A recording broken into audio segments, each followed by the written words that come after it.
Chit fund घोटाळ्याप्रकरणी समृद्ध जीवनचे सर्वेसर्वा महेश मोतेवार तुरुंगाची हवा खात आहेत। या तथाकथित घोटाळ्यामुळे फक्त गुंतवणूकदारांचेच पैसे नाही तर मुक्या जनावरांचा जीवही धोक्यात आलाय।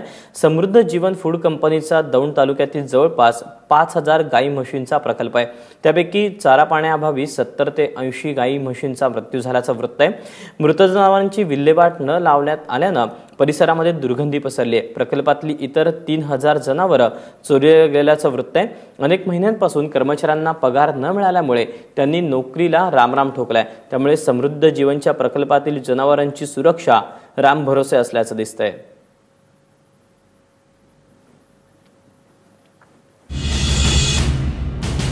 शेतकऱ्यांचा या ठिकाणी शेतकरी ठिया धरला होता। शेतकऱ्यांना पैसे मिळावेत या दृष्टीने शेतकरी या ठिकाणी थांबले होते। त्याचाच फायदा इतर गावच्या गावमुडांनी घेतला आणि त्यांनी या कंपनीवर ताबा मिळवला आणि प्रशासनाला इथल्या प्रशासनाला बाजूला करून त्यांनी स्वतः काही जनावरे पळून नेले, काही जबरदस्ती करून नेले आणि काही जे राहिले ते या ठिकाणी ठेवले आणि मग आम्ही स्वतः दखल घेऊन सगळे जनावरं आम्ही प्रत्येक गोट्यातून आणली, एका गोट्यात केली आणि या ठिकाणी त्यांना चारा पुरवण्याची व्यवस्था आम्ही जे संबंधित शेतकरी चारा घालत होते त्यांना जवळ घेऊन केलं।